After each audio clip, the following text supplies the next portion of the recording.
We are in the Retrolog synthesizer. We are going to be talking about our LFO and matrix sections in this video. By the way, they both have two pages, if you will. LFO1, low frequency oscillator 1, and 2 are identical, as are page 1 and page 2 of your matrix. So we're going to spend our time right now on LFO1. Let's talk about what we have. We have a sync button. I'm going to leave it off. Let's look down here. We can control the rate of our low frequency oscillator and the wave. And this is in hertz or cycles per second. It goes from 30 down to 0. And you've got your option click and give you the slider if you like to work that way. Varies the speed of the wave. You've got your shaper, which affects, well, depending on which waveform you choose over here, it affects things differently. So let's look at our waveforms. We have a sine, we have a triangle, we have a saw, we have a square, and we have what they call SNH1 and SNH2. And these are basically slightly randomized waveforms. Now, depending on which wave you selected, the shape will change things. In the sine wave, it will emphasize harmonics. The other ones, it mostly does ramping for you. It's something to play with as you're futzing around with your stuff here. All right, if we go into sync mode, we have something a little different. All of a sudden, we're synced to Cubase. So, transport. What's happening? If we have this set to beat, the transport is we're going to resynchronize our LFO every time you stop and start it. Basically, it's synced to the transport. We have first and each. First says, hey, the first note that's played, the LFO will resynchronize, not for any notes that are held down or anything. And this one says for each and every note will resynchronize. And then you have a rate. Quarter notes, half notes. The T and the D stand for triplet and dotted. Let's go ahead and get out of that. And let's hit a note, and doesn't sound any different with LFO on or anything because we got to assign it in our matrix over here. Before we assign it, let's see something that it will do, and I'll do it manually over here right now. I'm going to wiggle my cutoff knob. And now I'm going to make my LFO do it for me. So I'm going to go to Source, LFO1, which is what we're just playing with here.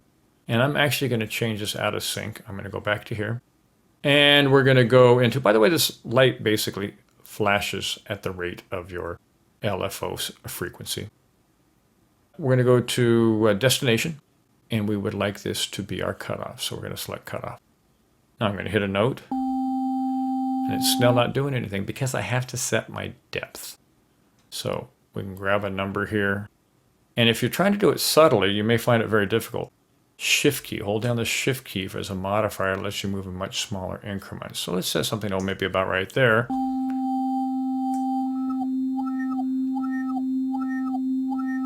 You can see we get a lot of fun with that. Let's change the speed.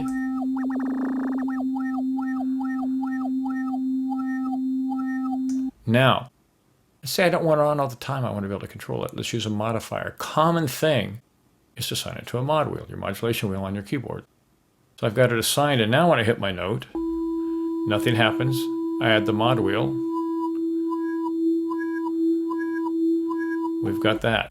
Now, we have offset up here as well, and offset can vary depending on what you have for a setting here. So let's go ahead and put my mod wheel all the way up. Hit a note.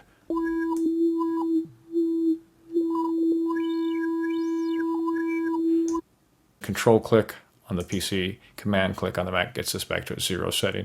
Let's do one other thing. Let's go to LFO2, and we're going to leave it set to quarter notes. That's fine. Waveform doesn't matter. And we're going to go over here and grab it. So now I have LFO2 as my source. I'm going to, we'll have it kick in with the mod wheel, why not? And now what I'm going to assign it to is I'm going to assign it to pan. So if you're listening in stereo, you should now hear things ping pong. You know, we got to add a little bit of depth here, right? So I'm going to hit a note.